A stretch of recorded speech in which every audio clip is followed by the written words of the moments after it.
I'm going to basically give you some facts of different stock prices over the years of gold and silver, the different ratios, and here we can see here in 1984 when silver was $9 an ounce, gold was $400, and if you had 44 ounces of silver, you could get 1 ounce of gold for that same value, for the same price. And 1994 it went up to 80 ounces of silver equals 1 ounce of gold.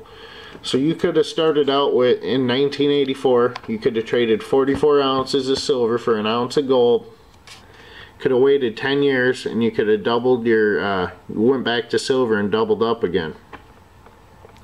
Then you could have went to 1998 and you could have purchased 1 1/4 ounces of gold with that 80 ounces of silver. So it's a pretty good, you know, turnaround, or like however you decide to do it. But here in 2011, when both of the precious metals basically peaked, we were at gold at 1800 and silver at 35. And if you look at that ratio, 51.42 ounces of silver to 1 ounce of gold. So when gold and silver both spike, it is best to turn your silver into gold, because at that low ratio in the future you might see 80 ounces of silver out of that ounce of gold again, which you paid 50 ounces for.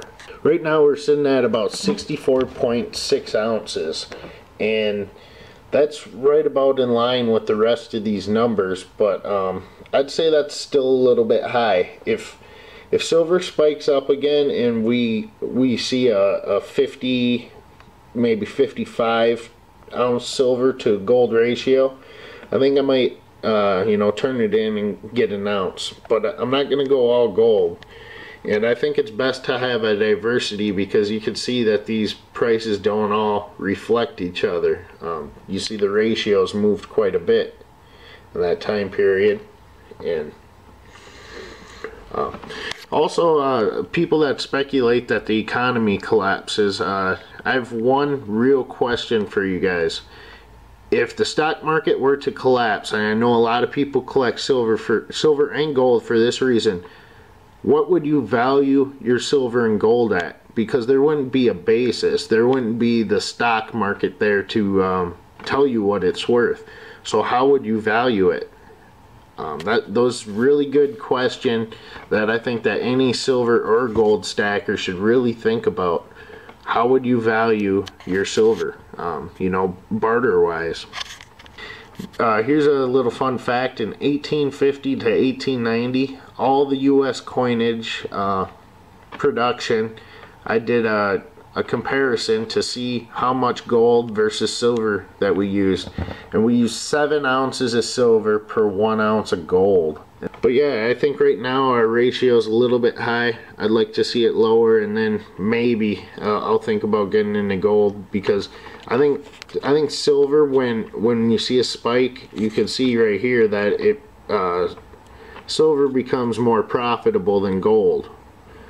And then in the slow times when people aren't buying as much precious metal, gold rebounds and regains more of its potential buying power. I don't know if the stock market's going to settle down anytime soon.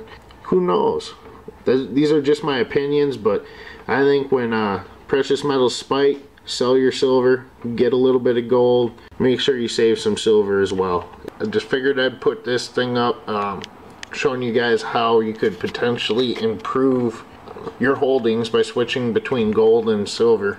And I don't know, I'd like to see what you guys think.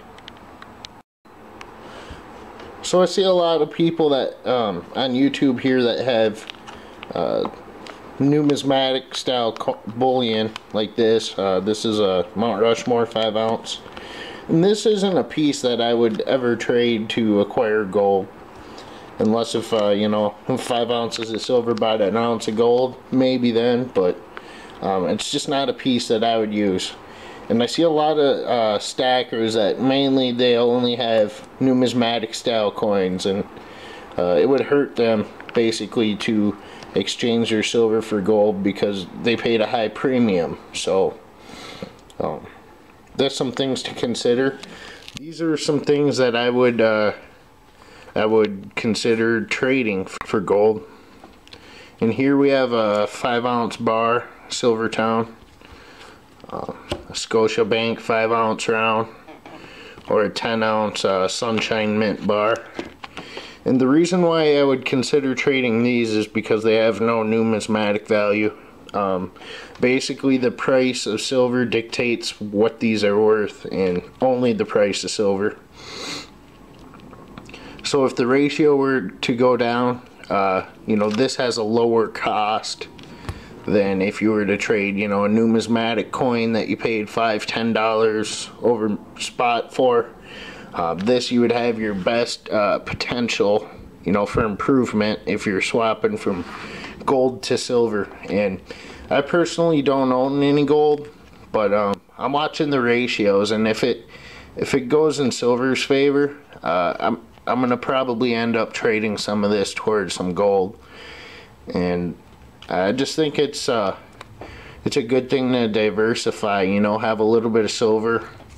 I really wish I had gold, but it gets spendy, and it's a lot of money to throw at, you know, one little piece of gold. You know, if you buy a 1/4 ounce and you put that much money in it, it's demeaning, you know. You think, man, it's almost nothing really. But yes, I think you're best off in 5-ounce, 10-ounce rounds. Dealers would probably be most likely to deal with you. I know a lot of people buy the 100-ounce bars or the 50-ounce bars, and a lot of dealers wouldn't be interested in that type of stuff. You know, a 50-ounce or a 100-ounce bar, you have to find someone with a lot of cash that, you know, wants a big bar, and they probably wouldn't be the easiest to sell.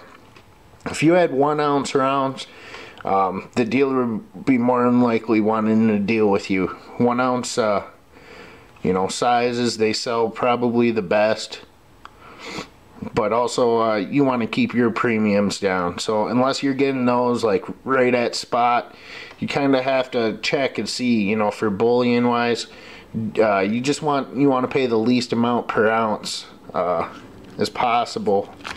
And all of these were bought when they were on sale. So some things to consider also, if you're buying, you know, 5-ounce bars or 10-ounce bars, just save up for longer and try to purchase multiples in one order to save on shipping and lower your cost per ounce. So those are some things to consider. But yeah, you don't want to be all stuck in one boat. You don't want to have all numismatic bullion, and then, you know, if you have to sell it and silver's at $25 an ounce and you paid $28 for the coin, well, looks like you lost $3, even though if you would have bought a bar, you would have improved. But, you know, you could lose just as good on bars. But I'm just waiting for that ratio to hit a sweet spot, something that I think is a reasonable ratio. And I really think that the prices don't matter if you're in stacking for the long haul. The prices really don't matter. If you're gonna exchange between gold and silver, the only thing that really matters is the ratio. And if you could keep playing the ratios good, I think you can improve your stack over the long run. These are just my opinions. This is what I think, and that's a strategy that, you know, I'm gonna probably implement when the time comes.